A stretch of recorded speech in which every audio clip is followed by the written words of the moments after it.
So this is the fifth lecture in a series of lectures that we've been doing from SpearMed, and it's just open to anybody who's interested in this stuff. But so a reminder, if this is the first one you're attending, there's been 4 others before this that have kind of set the stage for some of the concepts we'll talk about in this one.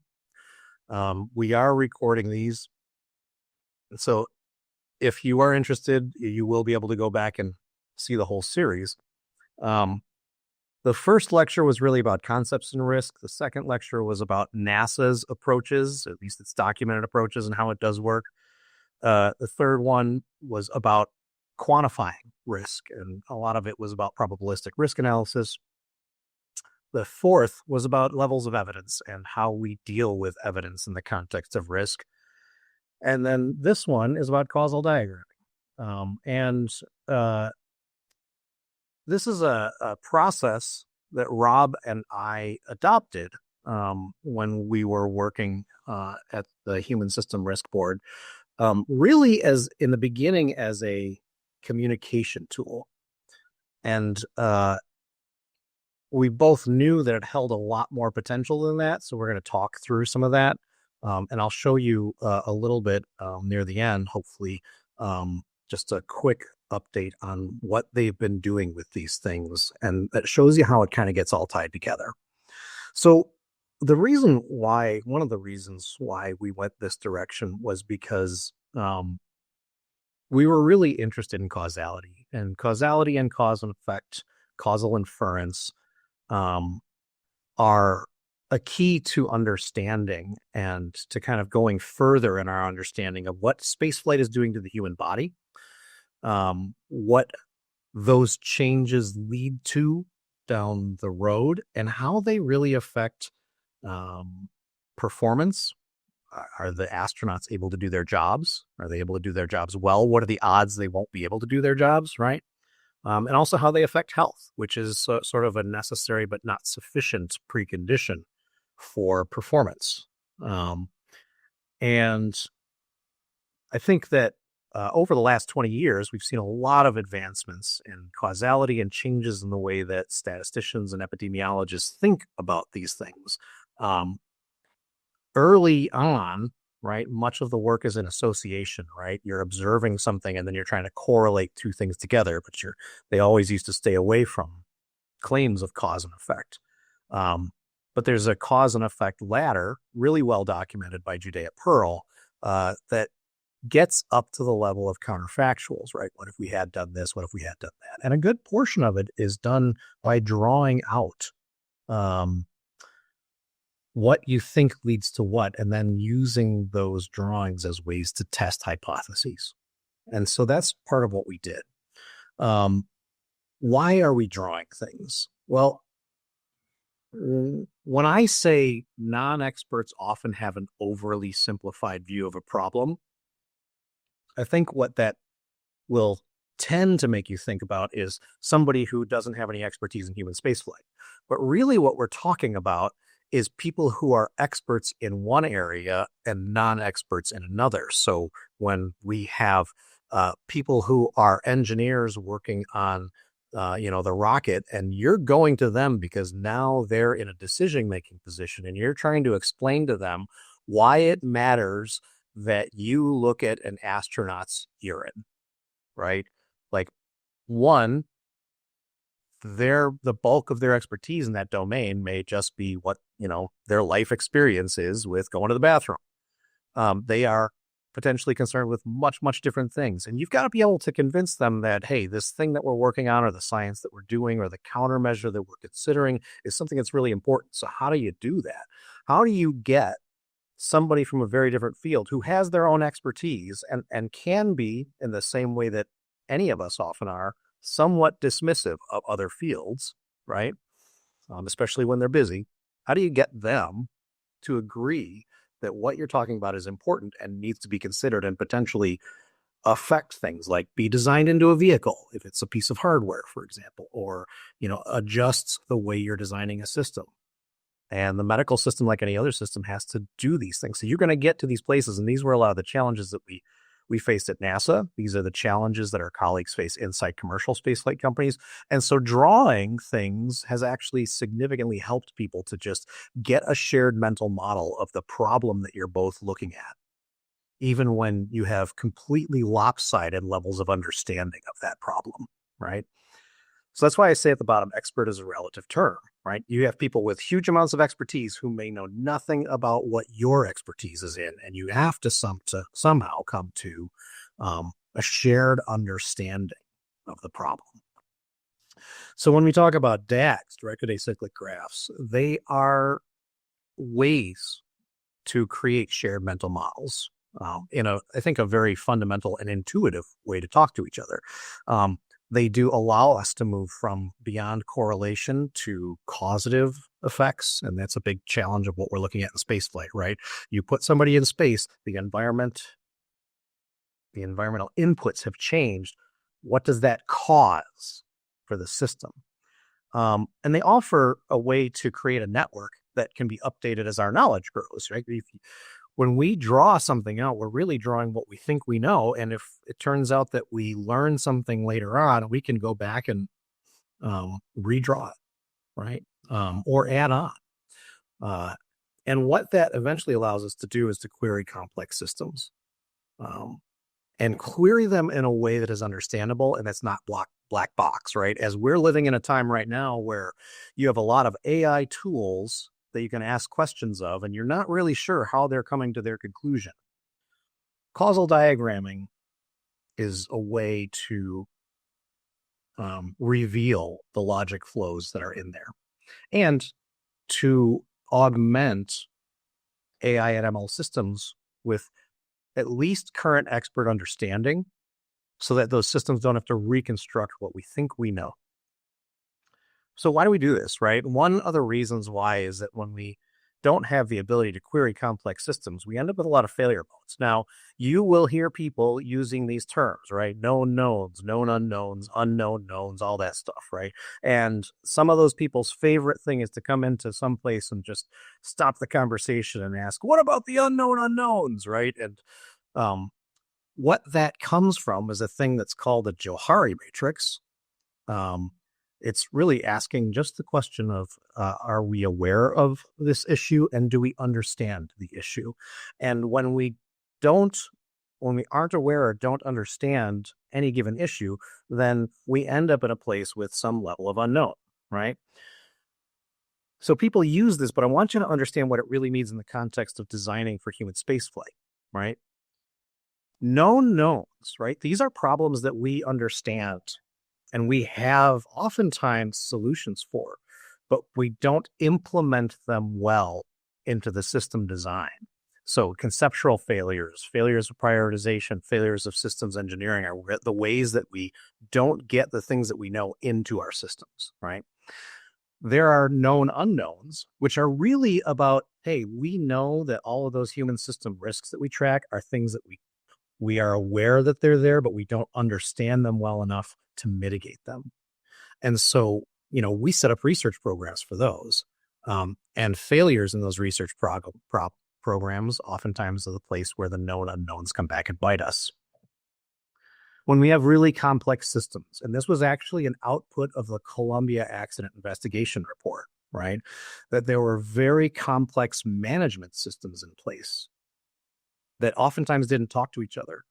And that the whole of the corpus of information that was inside of NASA's systems had enough to be able to foresee and understand the problems with the Columbia, but we didn't have the ability to query and find that information because we had created too complex of a system. And so we weren't aware of the things that were known within the system. That's an unknown known. And that's one that's going to be really important for why we do causal diagramming. And then the last one, the unknown unknowns, I hate it when people point at these because it's like, well, we're not aware of them and we wouldn't understand them if we would. And it really boils down to what Frank Borman called a failure of imagination, right? It's not that the knowledge is available someplace for us to find. It's that in order for us to somehow approach that, we would have had to imagine something that we've never seen before. The goal in everything that we do in research and design and development work is to actually try to identify things that are unknowns in these areas and push them up from unknowns into knowns, right? We may not get all the way up to here, but we can maybe raise them to the next level. And so what does that look like? Well, we do risk management and systems engineering and human systems integration to try to make sure we don't let things fall through the cracks. We create research programs for the known unknowns. The human research program is there to take a set of 30 things that we know are problems that we don't know enough about and learn more, right? But we haven't had ways to really do this well, querying our complex systems. And that applies to the human system risks because the risks themselves are a complex system. And so all of those things that we do, this is what we're going to be learning about, is how to try to identify and pull information from these unknown knowns, right? When you get to the unknown unknowns, you can't specify specific solutions because you don't know what's there. So you design margin into a system, right? You provide additional tolerance for all failure modes across the system, right? You make your struts stronger. You make your electronics be able to handle higher levels of current, right? That's what we mean when we say system margin. And so we're going to focus today on this querying of complex systems through causal diagramming and network analysis. So when we talk about graphs, right, there are some fundamental things to know. Anytime you draw a couple of things and connect them, the two nodes, and connect them by an edge, you've drawn a graph. There's no direction here, right? It's just saying there's some relationship between A and B, but we don't have a lot of information about it. When you draw a direction, a single direction, you have a directed graph. When that direction can come back upon itself in like a feedback loop, it is cyclic. And when it cannot, it can only go in one direction with no feedback loops. We call it a directed acyclic graph. And that's the type of graph that we're going to be using. Now, at the end of this lecture, you're going to be asking me, Erik, what about feedback loops? And I'll try to address that as we go through this. Remember from our modeling lecture, right? Every model is wrong. Some are useful. We made a decision early on to use directed acyclic graphs for some of the potential strengths that they have. And we also recognized that it was very easy for our scientists and other people who were deep subject matter experts to get wrapped around the axle on feedback loops for their own systems, but never to step beyond those to look at how does this plug into the larger picture? And so by taking out the feedback loops was one of our intentional ways that we limited our model strength in order to actually get the scientists to think beyond their own systems. So we'll come back to that. So let's give a quick communicational example, right? I said, somebody has a lot of expertise, but is not an expert in this thing. And so let's talk about an example. So if NASA astronauts, there is a thought that they're at higher risk of getting a kidney stone because of the effects of weightlessness, right? We actually have an entire risk wrapped around this. A nephrologist is going to assert that, okay, so clearly you think that having a kidney stone is a problem. And just to keep this really simple and straightforward, right? If we increase the water intake that the astronauts get, that decreases kidney stone occurrence. So therefore, our solution is to give the astronauts more water, right? And they go, look, they're very proud of themselves, and they slap their hands together and they say, problem solved, right? And then they go talk to the engineer.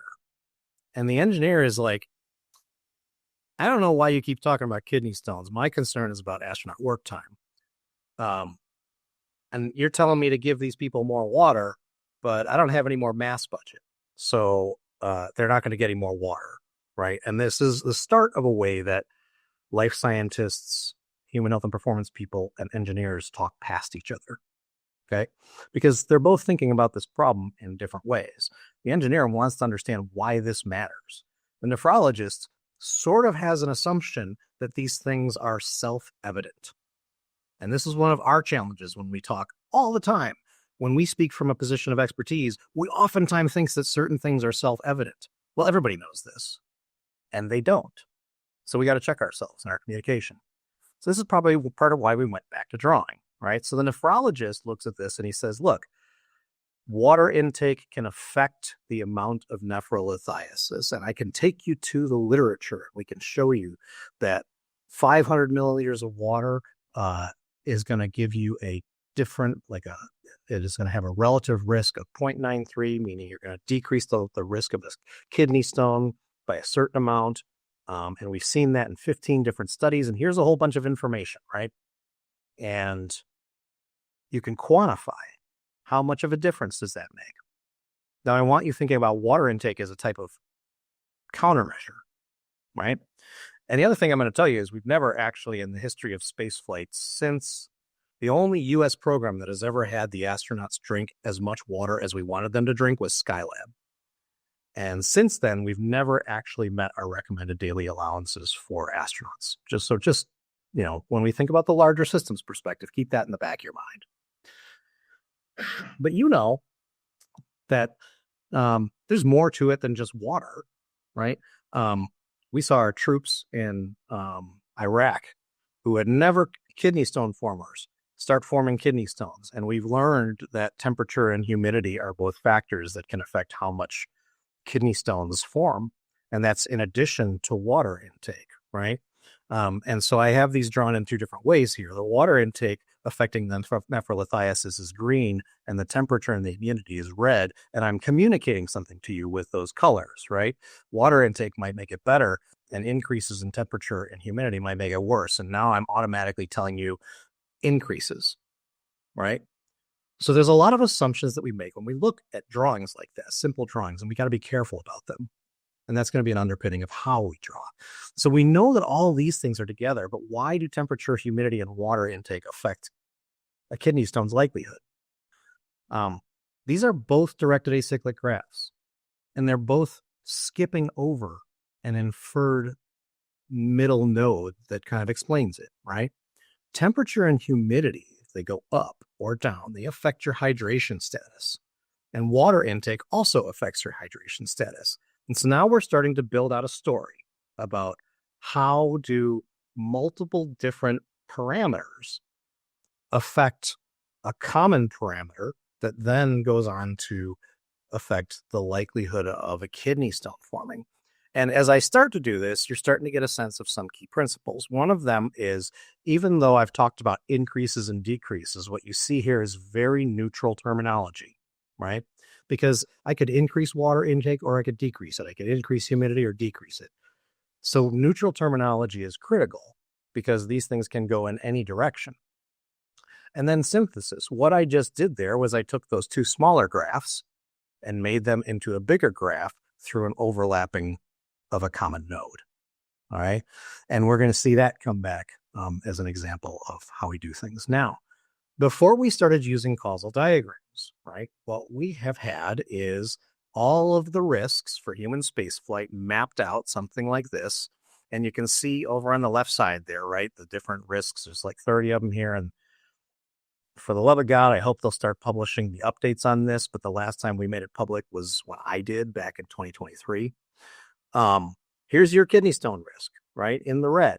And you can see it across all these different missions. And for the Mars mission, the Human System Risk Board thinks it's a red risk. It's a concerning risk. It's one we got to think about, right? But that doesn't happen in isolation. When we go to Mars, or when we go to any of these other places, right, the surface of the moon or the orbital areas around the moon, all these different things are potentially, could happen at the same time. And so these things affect each other. They have influences on each other.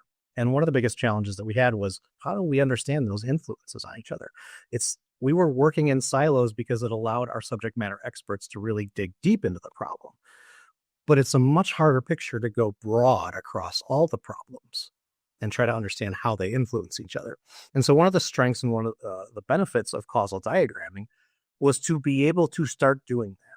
So what you're seeing here is that silo, that renal stone risk here, and the parameters that we have decided are the most important ones, and we'll get into how do we decide all that, right? But it starts with these hazards of the spaceflight environment, those things that are unchanging, It ends with those mission level outcomes. And in the middle are all of these different things. And there's only 3 different colors in the middle, right? These are the regular contributing factors in blue. We've made the countermeasures that we have purple here.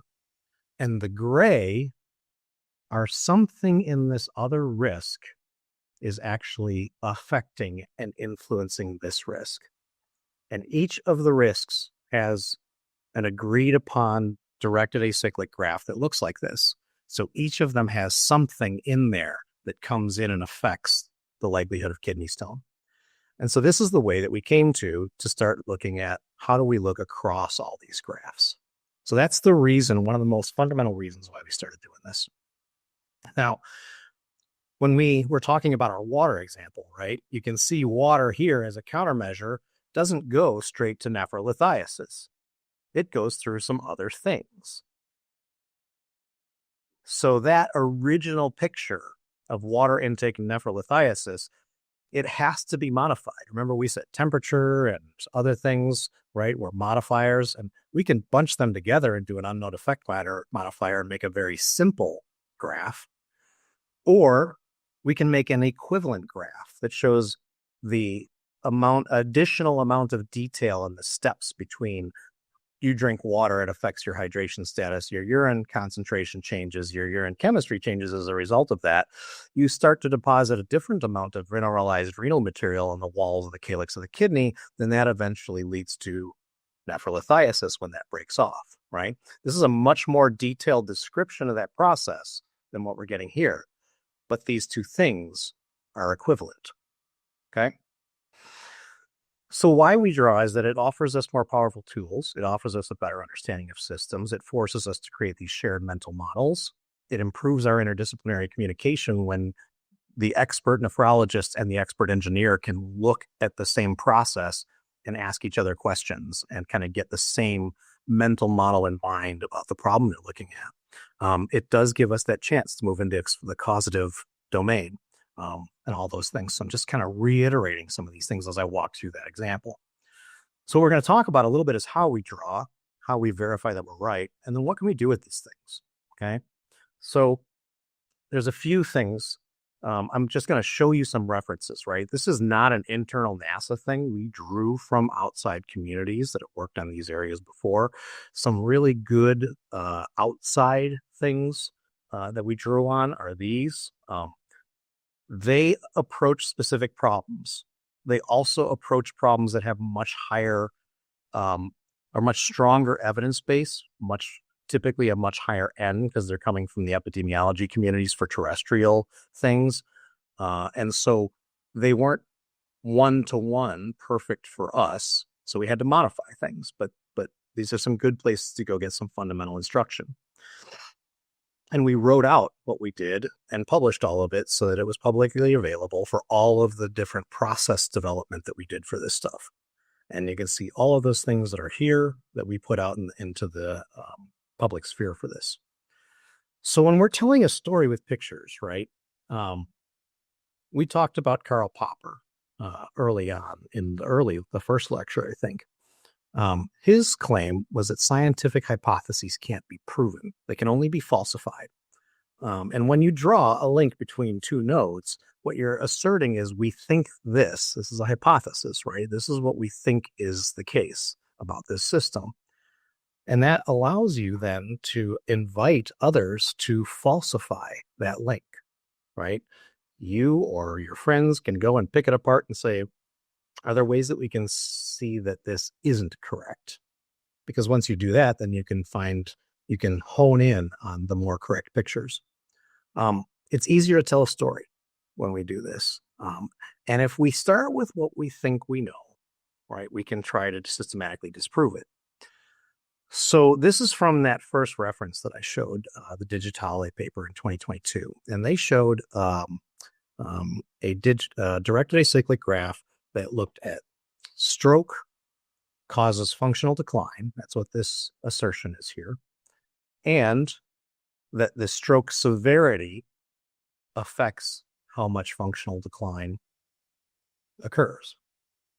Now, this gets confusing because they've got this NIH stroke scale in there. And you know, Brian, when when you've worked in the ER, right, you know that you understand kind of at a visceral level this drawing. Somebody can have a stroke and you get functional decline, and you've used the NIH stroke scale to try to quantify, hey, how bad is this?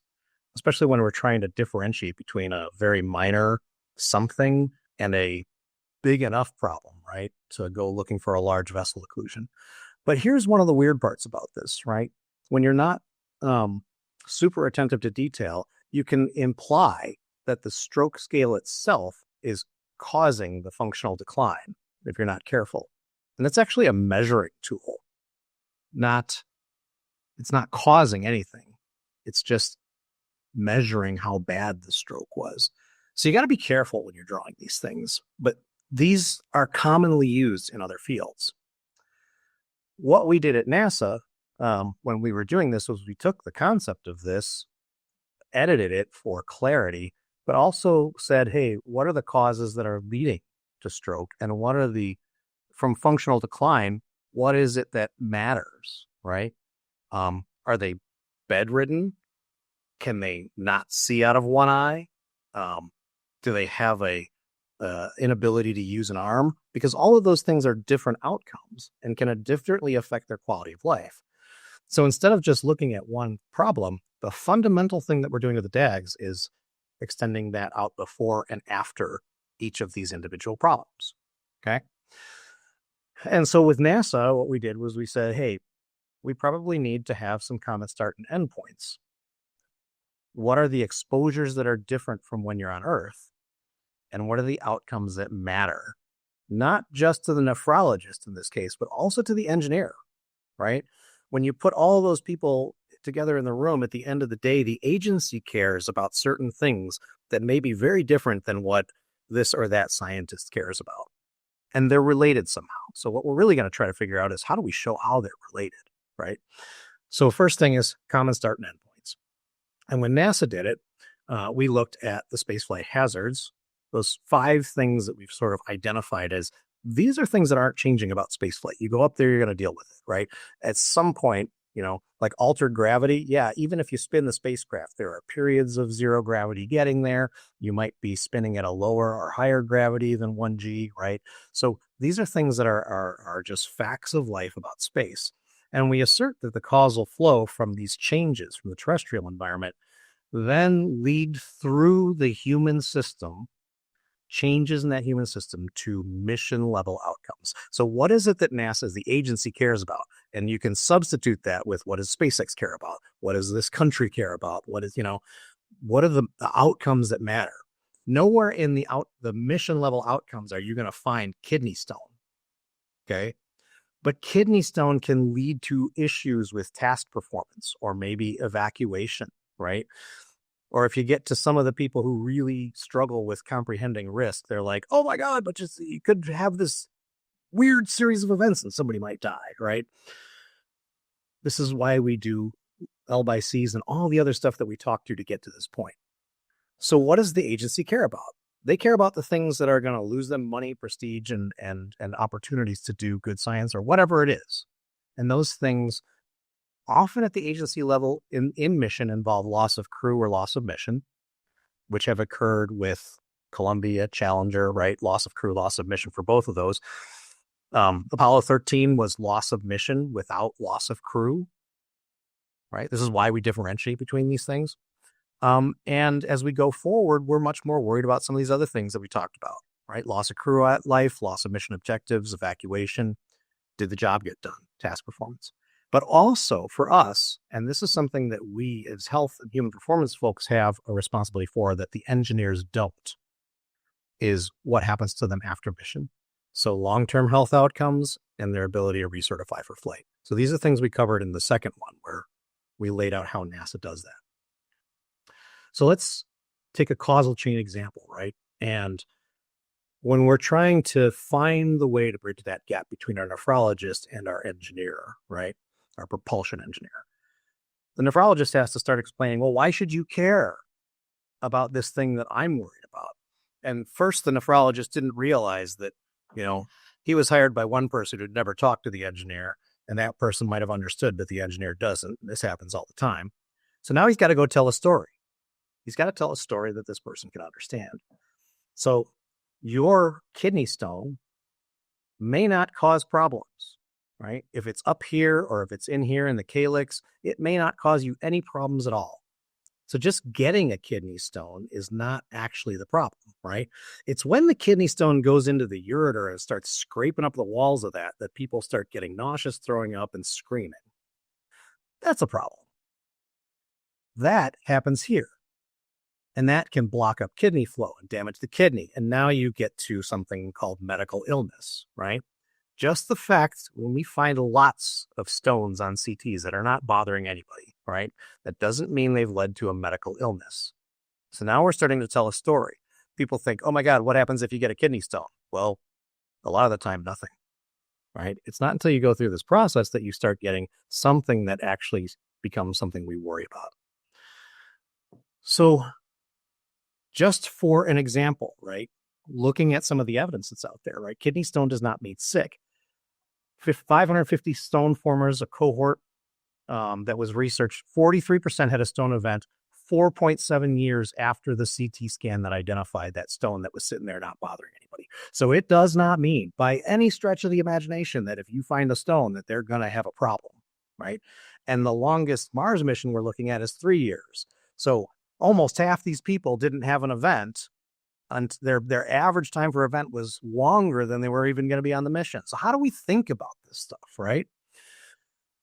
Well, part of it is, what's going to get us to that event of medical illness, and then what is it that we're going to get to that the agency cares about, right? So let's say that the stone does go down that pathway and goes into the ureter, right? Then you get to a point where somebody's, and this is literally why we have a kidney stone risk, is because a Russian, early in the space program, on the Russian side, was nearly evacuated because they thought he had a kidney stone. And then all of a sudden his pain went away just as they were about to evacuate him. So they've all said, well, we think it was a kidney stone. It's never been documented, but that's the most likely thing, right? So do we need to evacuate this person? And then what if you do? And then what is the effect of that, right? If it's really early in the mission, are you going to lose all your mission objectives? Or at least a bunch of them? If it's late in the mission, maybe you don't lose any, right? So just evacuating doesn't necessarily lead to this, but it can. And so now, if you think back to lecture 2, where we started laying out the risk matrix, right? Those consequences that we talked about, ranging from level 1, which was temporary inconvenience or discomfort, all the way out to level 5, which was somebody died from this, right? Somewhere in between there is evacuation and loss of mission objectives, somewhere in the 3 and 4 domain, right? So as we're drawing, we're starting to label those consequences into the drawing, okay? And if you start to pull on the information that we have available, whether it's from the evidence that's out there in the literature or from IMM and our PRA analysis, right, you can start to get point probabilities for these things. For example, from IMM, the probability that an astronaut's going to have a stone in a given mission was around 4.64% in this one study that I'm just going to use here as the example, right? And by the way, you see this line going all the way down to flight recertification? When people have had stones for a long time, NASA has had them not recertify for flight. Okay? So it causes a challenge with flight recertification. But here, we went through that thing, get to medical illness, right? If the likelihood of a stone is just 4.64%, what's the likelihood that it's actually going to result in that medical illness? So, we can start doing little bits of math that get us to that point, right? But you got to ask each of the steps along the way. What are the odds that the event leads to temporary incapacitation? What are the odds that the crew can't make up for it? What are the odds that the task then, the job, is not performed successfully? What are the odds that that leads to a loss of mission objectives? Now we're getting into where those consequences matter, right? So you're getting a step-by-step, play-by-play thing that gets you out to this level and potentially is something that you can measure or predict using our probabilistic analysis, right? Every one of those steps, and this is an oversimplified way of putting it, but it just to illustrate the concepts, every one of those steps drops that probability down, okay? So getting a stone is not the same thing as having something that matters in emission, and drawing it out is a way for us to tell that story.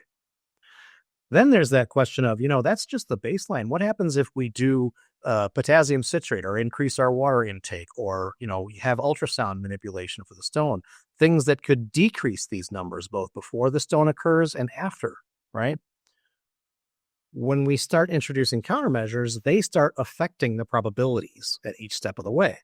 And so you have potentially joint probability tables that start to get mapped onto this network. And that network then gives you ways to get to calculation of level 3 consequence, level 4 consequence, level 5 consequences, as we've defined them before, right? So what you're really trying to do is not just define the consequences in here, but calculate those likelihoods using the probabilities that you have available in these things. And so I'm just showing you this here, right? This is one way to look at it that is used in the software is called DAGs. It's an amazing piece of tool that does a bunch of things, but it didn't allow us to differentiate enough things. And so what you see here is that same flow, just with the countermeasures highlighted in purple. We had to actually go and rewrite some different software just to be able to illustrate these things in a different way and convey more information through colors, through edge differences and stuff like that. Okay, so that gives you a sense of kind of what we're doing with causal diagramming. We're going to talk about how we do it a little bit, right? There's some standards and some guidelines that we've put together.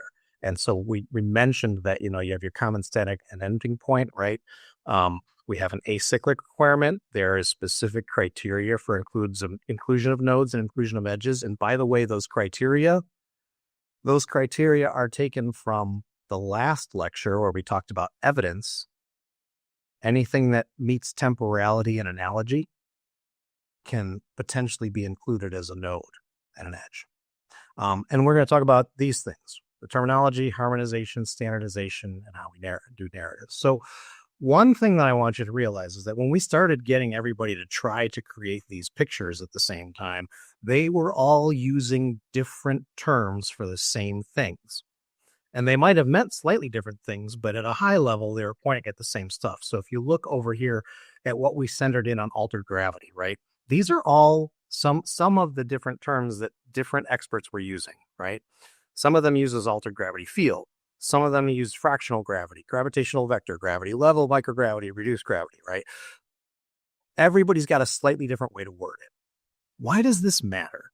The reason why this matters is because if you're going to build out one of these networks, if you're going to actually use these networks to be able to communicate with each other, then they have to use the same terms for the same concepts.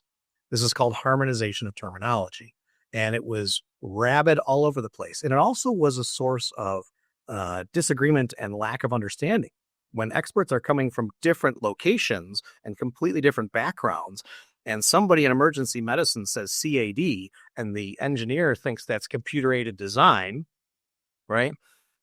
There is a first step of getting everybody on the same page. So what we ended up doing was creating a dictionary, a dictionary for the DAGs. And we just realized that lack of a common language was a major issue. You can find the dictionary in the TP document that I showed. Here's the citation place where you can download it right here. This is probably one of the most important things that we did, was forcing everybody to use the same, certain terms for a certain concept. And we put the node names here, and we put specific definitions so that when people were saying, wait, what are you talking about? They had a place to go and they could identify and get on the same page about it. Okay. So this is super important, and it is publicly available. And then there's this question of how much detail do we want, right? We talked about the earlier one with water intake, and here we'll just use thiazides as a different example, right? How much does thiazides affect nephrolithiasis? So you can do this same process with water intake or with thiazides or any of the nodes going to any of the other nodes. And you can either make a highly detailed map or a low detailed map. At the clinically significant level, they mean the exact same thing. What you're really doing is talking about, are we identifying more places where there might be a knob to turn that could help us find additional countermeasures? Okay.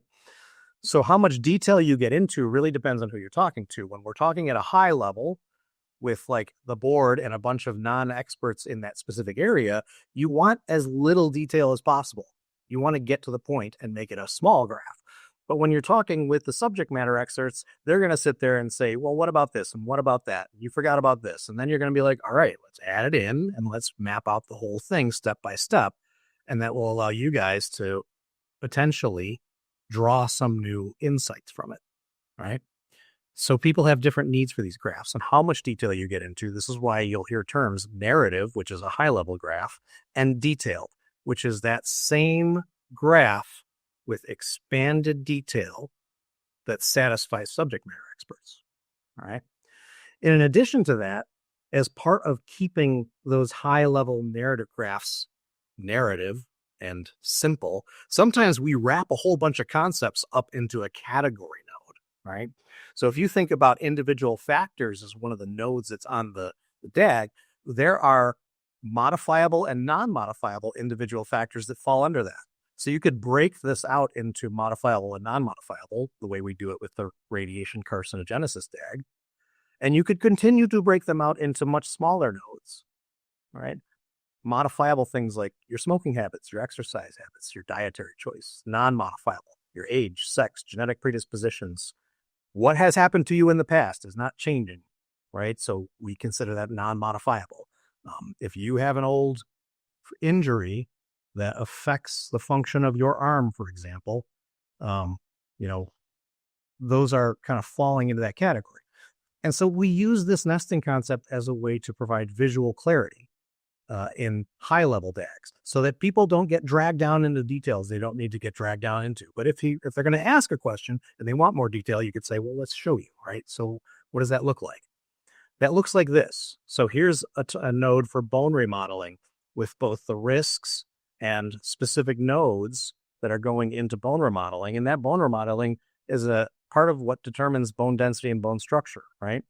So that is a nested node. That is a category node for resorption and formation.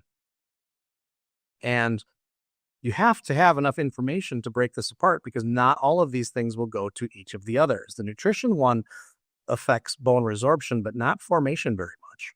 Radiation primarily affects resorption, but not formation so much.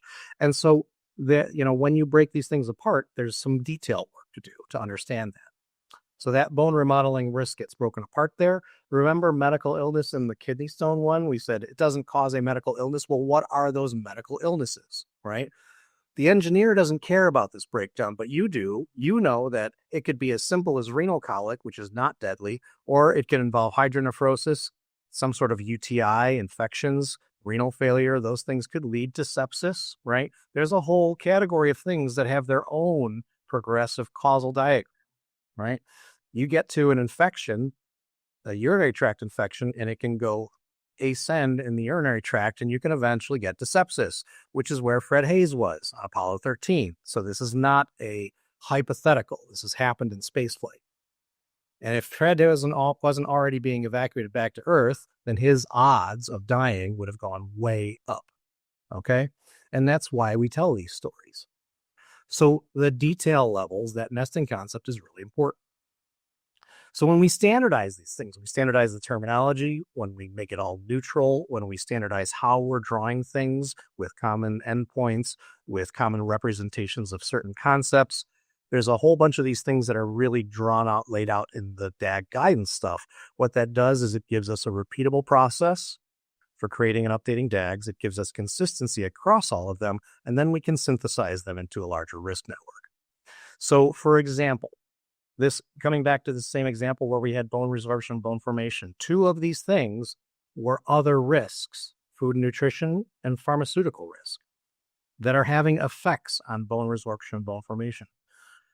But if we do what we call edge work, we go into that risk and we say, what is the node that was inside this risk or nodes that have an effect on these things? Well, in the food nutrition risk, it's nutrient availability. And in the pharmaceutical risk, bisphosphonates and corticosteroids both have effects on these things.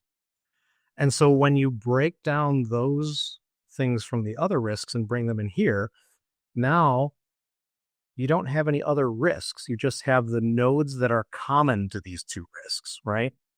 Nutrients is going to matter to kidneys, to bone resorption, and it's going to matter to food nutrition. These two specific medications and how well they function are going to matter to the bone risk and to the farm risk.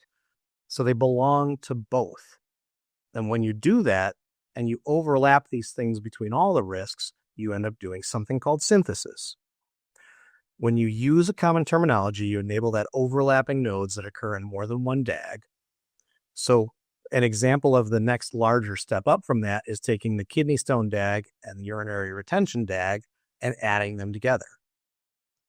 The software can do that as long as we have the common terminology, right? They'll take the things that are overlap between both risks. Shared nodes are shown here in green. The ones from urinary retention only are in blue. The ones from the kidney stone are in yellow, right? And then we have our hazards and our mission level outcomes. So our software allows us to merge these together, and we know what's shared between them and what's unique to each of them. And then the next step beyond that is putting all of them together, all 30 risks. As long as you're using the common terminology, they overlap and they form a larger risk network. This is what we've called the megadag. When you get to this point, once you have a network structure, then you can start to bring network analytic approaches to bear. And so what you see here are some of the different types of network analytics. You have whole network measures that you can do. There are nodal importance measures like centrality.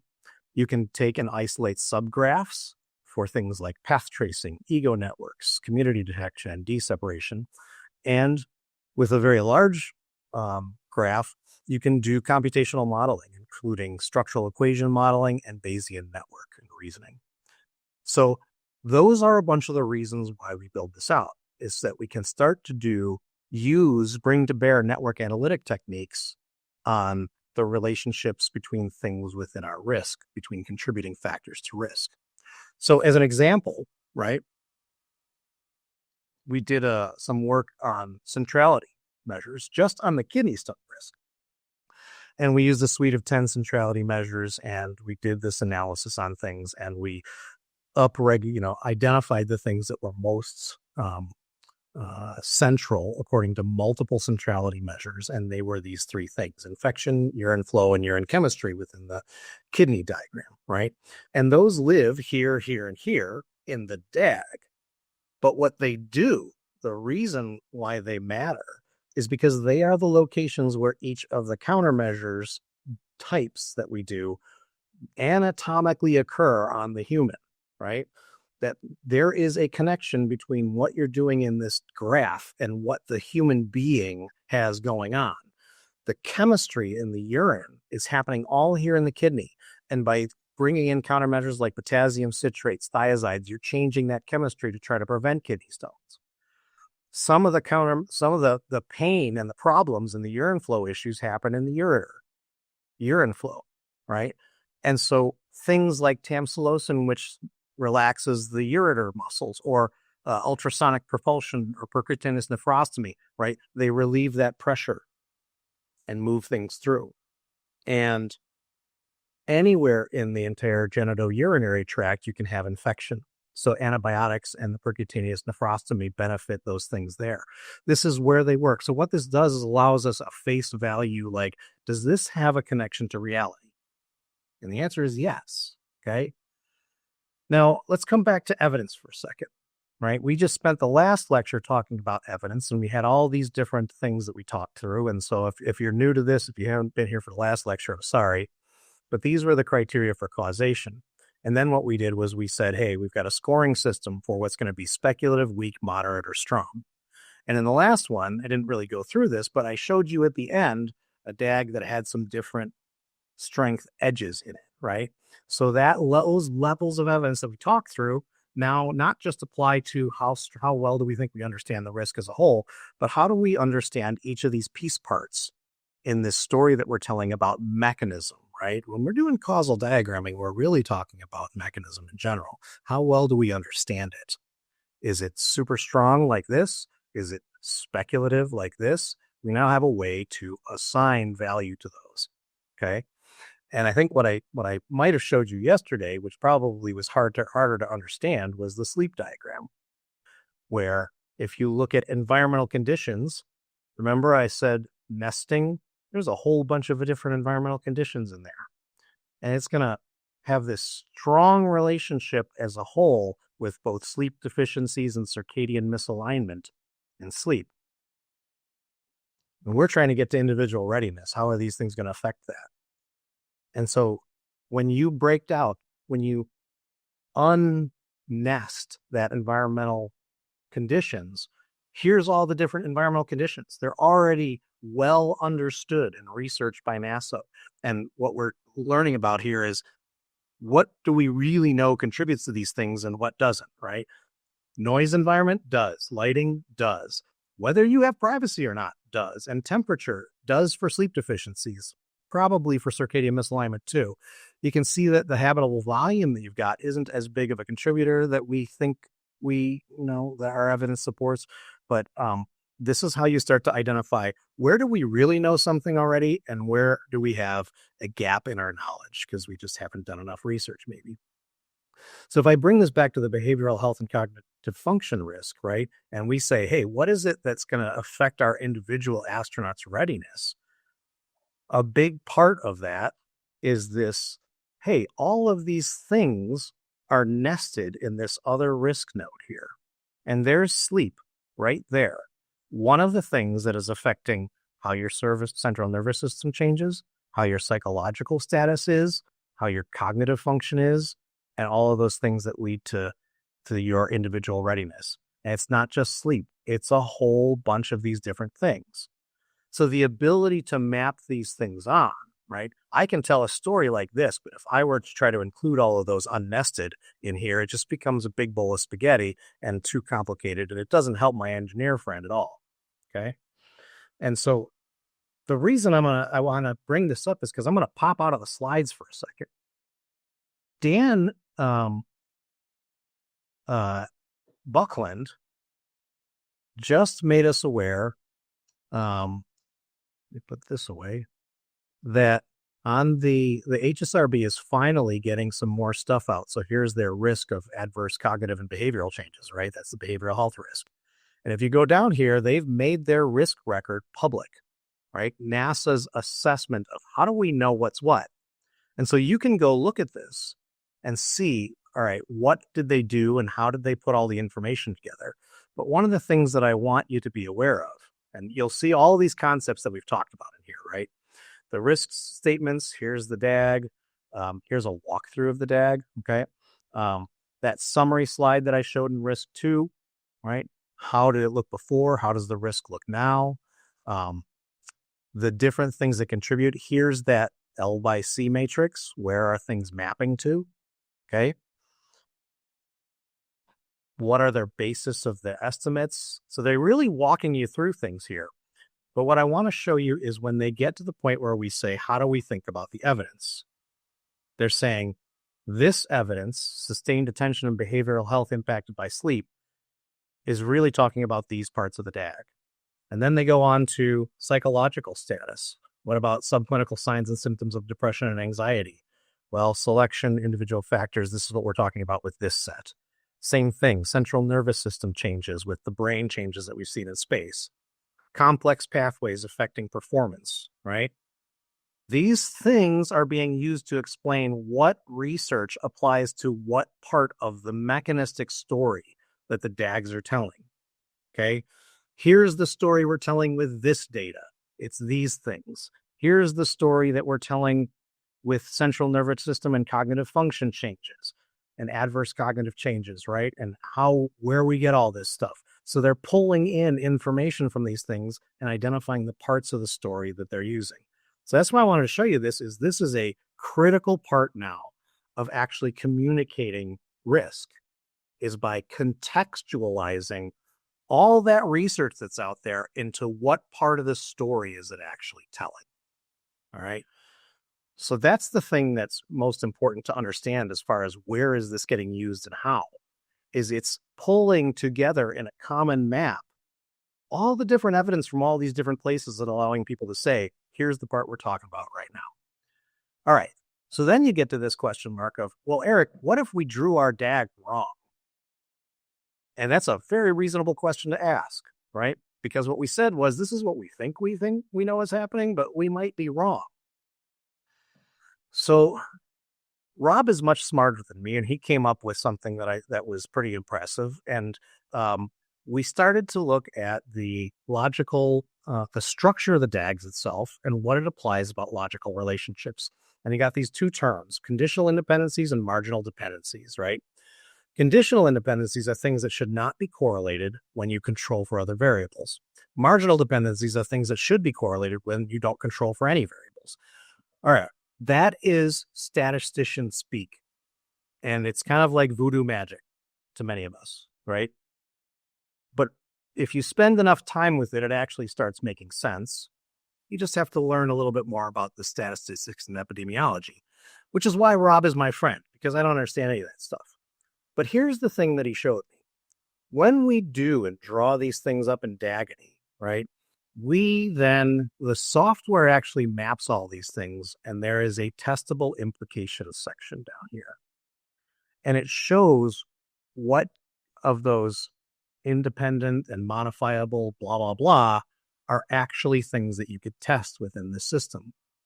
So we took that and we tested it. And we tested it we tested it against real world data. So what we did was we used 4 studies from rodents that were either in space or in hind limb unloading, like a close enough, like, okay, let's learn about the bone part here.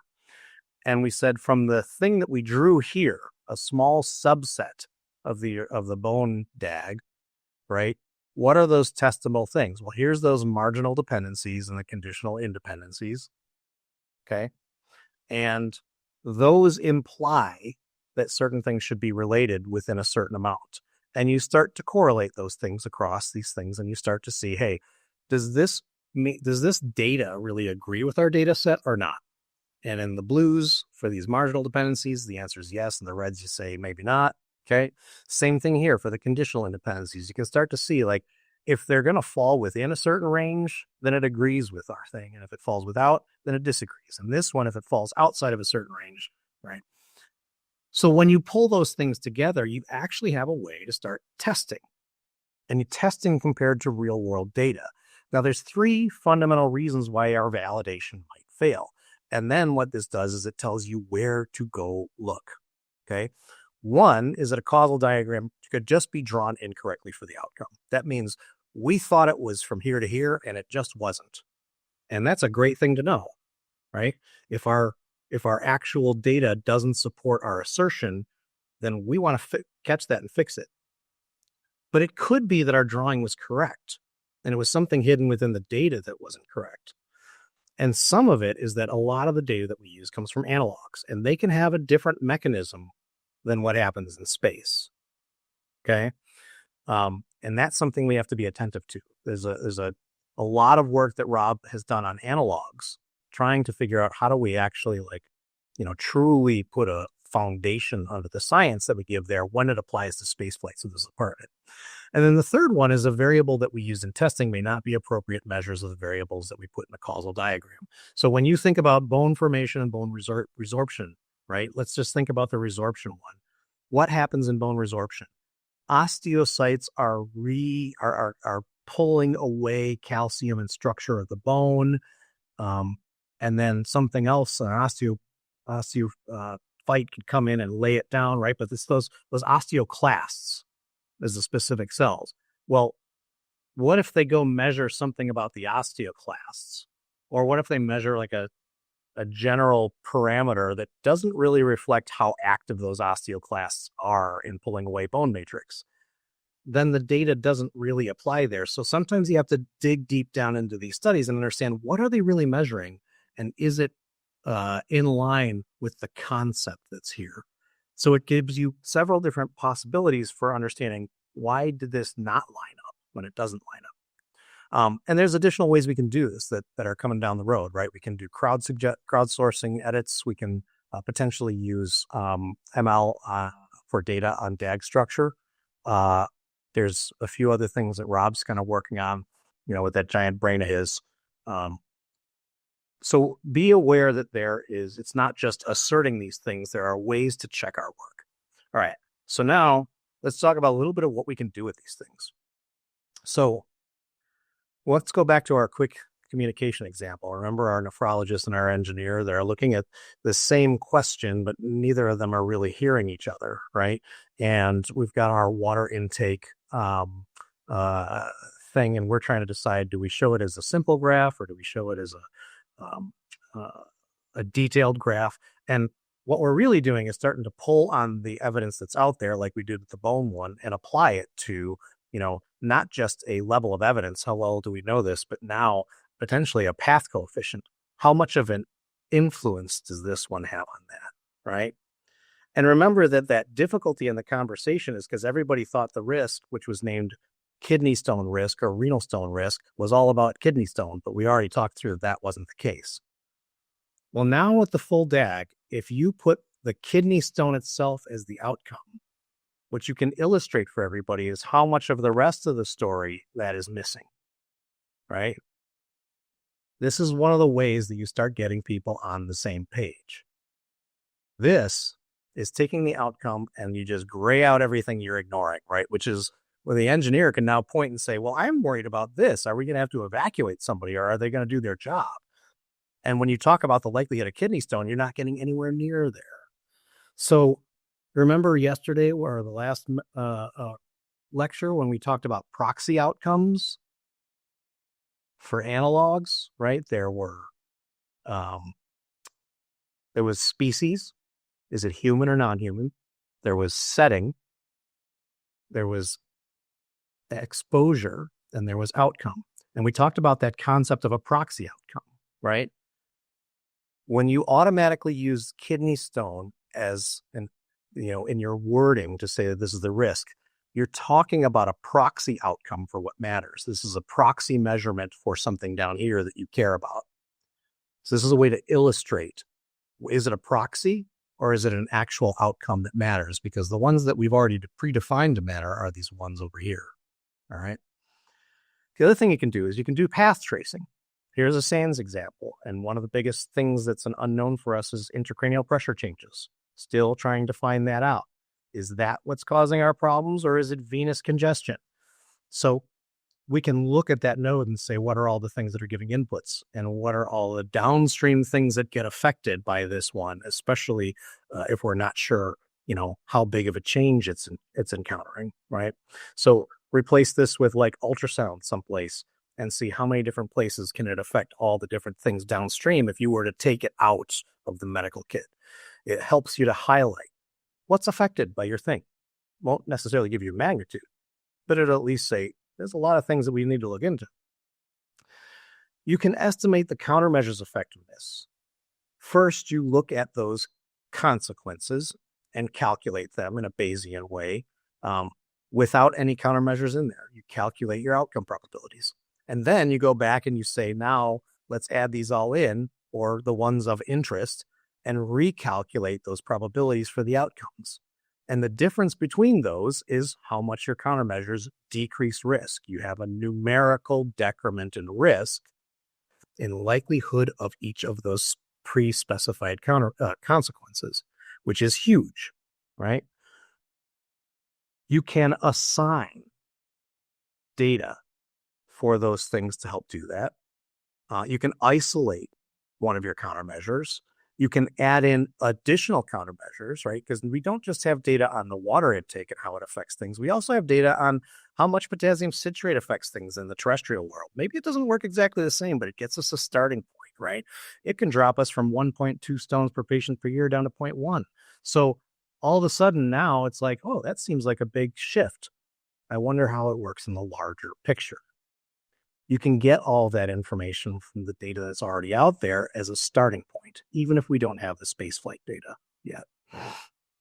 So a reminder, right, when we go through these processes with something like kidney stone, this is a way to explain, right? Here's the things that are happening. These blue things are all contributing factors to risk.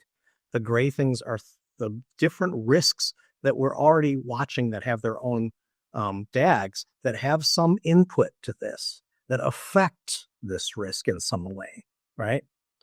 The purple things are the countermeasures that we think about, right? Astronaut selection for a very long time in NASA has been a countermeasure. In addition to resistive exercise, bisphosphonates, specific medications, right? Astronaut selection is a countermeasure because you are selecting out risk. And if you make an exception, it changes the risk profile. And so what happens when you do these Bayesian networks, you can give that L by C information for all of those different consequences, from temporary discomfort up to somebody died.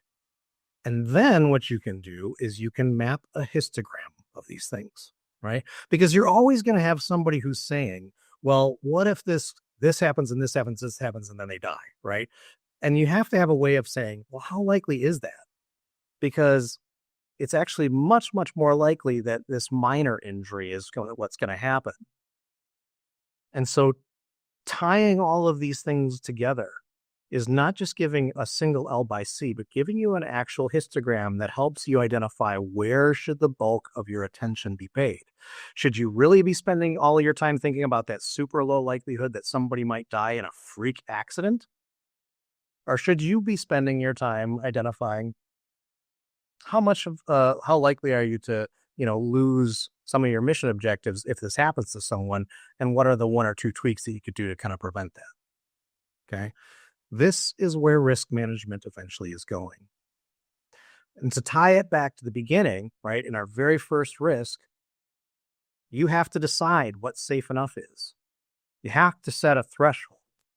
So we set a threshold for our consequence levels. How much is too much, right? You can tolerate a lot of consequence level 1, where it's just temporary discomfort. Maybe a little bit less if it's a super long mission, right? But you're really not tolerating a whole lot of consequence level 4 and 5, where they're permanently injured or dead, right? And so the risk threshold no longer becomes applicable to a single risk. It now gets applied to all the consequences. Who decides that? Remember, decisions must be made by individuals, not committees. When the clarity for the accountability of decisions is lost, the outcomes can be catastrophic. So who decides that at NASA oftentimes is the chief medical officer for the agency, or the chief medical officer at JSC. For a company, it might be their chief medical officer. If it's a really big deal and has a lot of visibility, it might be somebody above the chief medical officer who's thinking in terms of the overall business, right? So to kind of tie it all together, right? What can we use these for? We can use them to communicate a story of a process or risk. It maps out potential mechanism as part of our levels of evidence. It creates a shared mental model among people who aren't thinking about things the same way and forces them into a common taxonomy, right? It prioritizes the value of different things in a way that's transparent to everybody. You can use levels of evidence within these pictures as a visual way to identify our gaps in knowledge. That's important, because sometimes it's not so easy to identify the ones that matter. You can look at the structure of a risk network. This is those analytics now, for good places to disrupt a chain of events. And that becomes a countermeasures target. When you make a Bayesian network, pulling on all the evidence that you have available, you get to a point where you can quantify L by C better and quantify it in a histogram over consequences, which gives everybody a much better understanding of how big of a problem is this really, which is really hard to get people on the same page for, right? And you might be thinking that a lot of this is hard to do, but we're laying out a structure here that now, with the advances in AI, ML, and data analytics, is something that can be standardized, processed, and you can bring to bear the power of these new technologies to do many of these steps for you, right? You can tie all these things together into a risk network, and you can identify previously unknown interactions, which is how we identify our unknown knowns, right? The information was in the system, but we didn't know how to get to it. And once we identify that, we can move it into our known unknown territory and say, do we need to set up, a research program to look into this further, right? And when you apply metadata to the nodes and edges, it gives you pathways to explore deeper relationships in the data. So I already kind of walked through this one when we had the behavioral health risk up, which was that PDF. And you can find that PDF here. That is like the process of how the risk board is using these things today. And fundamentally, right, this is started as a communication tool, but it had the potential to do so much more. And NASA is primarily using it as a communication tool at the moment. Rob and I and others are trying to push the field forward to make sure that we take advantage of all the potential strengths that these DAGs offer. And there's a lot of work still going on in this. So I'm going to stop there. Oh, this is that same thing that you're going to come to, right? These are all tools, right? These are all tools for how do we offer the best clinical advice we can when we have flawed evidence. We try to build better tools that help us to get more defensible positions and more strength of our convictions and a better ability to communicate with those we've got to work with. All right, so stopping there, we've gone through 5 of these processes now. We've talked about at least risk in the high level. We've talked about NASA's process. We talked about quantifying it, levels of evidence, and now causal diagramming. And it sounds like we probably need at this point to create a 6th lecture, which is Rob teaching us about all the different statistical and epidemiologic ways that you can apply these things in quantitative format to bolster and improve upon our PRA models. But that's where we're going to end for now. We will have other lectures throughout the year coming up. This is the first lecture series for this year. I try to do this on a yearly basis for our fellows to make sure that we're getting them the fundamental understanding of where we've come from and where we're going with risk understanding across the board. And we'll have a number of other experts who will come in with other different topics that we're required to go through for fellowship training. So many of those will be available to anybody who wants to view them. And we'll try to make sure that at least Osmet can put that out there and advertise to people. So stopping there. Questions? Brian. This is great, Erik. I prior to this, and maybe even still now, but less so, I've been intimidated by looking at the complexity of some of these DAGs and trying to figure out like what it all means. I think it seems like just in one given DAG there can be almost different layers of detail and everything. And what I'm so used to seeing is these presented in a really like static way, like in a slide. Are these ever presented in a way that are like more interactive? For instance, if you click on, one of the entries there, does it ever like expand out and to include everything that's nested? Or I'm wondering what kind of like the presentation when we're talking with engineers and other experts that we're working with, like what that really looks like. So I have done that, but remember when I said that the DAGity software really couldn't handle most of the things, like the amount of information we wanted to express with this? Mm-hmm. So we were living in a place that was somewhere between the free version of DAGity, which was super useful, but not everything that we wanted, and then these network graph database programs like TigerGraph and Neo4j, which cost tons and tons of money that we didn't have. So what we did was we worked a lot with Ahmed Abakmail, professor at University of Houston Clear Lake, and he actually wrote out programming that started to allow us to do more of that visual display. And the challenge is that when you want to do that explosion out from like a nested node out to other things, you have to make sure you get the sub connections correct. Now, I was working near the end of some of my funding with the Spark team that was at NASA on mapping that all out so they'd have a starting place for that. And I think I'm somewhere around like 75% through with it. But then the funding ended and other things happened and I never finished it. Right. So it's one of those things that I keep wanting to get back to and finish so that we can populate that program to do exactly what you're talking about. But it just, it hasn't had enough funding to go forward. So not yet is the answer. But let me show you one of the things that matters in terms of actually understanding these things. And I'm going to take you back to this thing that was released on the this is the thing that NASA just released, right? Now, for each of these DAGs, there is the DAG itself, right? And how do I understand this? Well, when we put out the first document that put out all these DAGs, we also included a walkthrough. And that's what's included right here.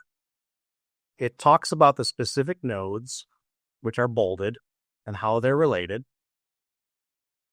all the way through the DAG, right? It gives a very high-level walkthrough so that you can understand what the hell are we talking about. And those things then are related to the dictionary. So if you go to this document, okay, the tool for understanding the NASA human spaceflight system risks, the dictionary is actually in this document, and this is publicly available.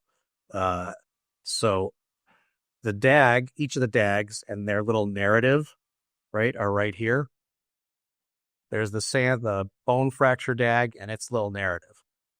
So we did that so there would be context for people, but what happens when people present these, they never refer people to the context, right? And then additionally, when you go all the way down to the end of the document, here is that dictionary. So every single one of those nodes has a definition and oftentimes some additional notes that describes it. But people typically don't want to look this deep into things. So when you need to, it's here. Just like a dictionary. Just like a dictionary. That's why we did it. Thanks for joining today.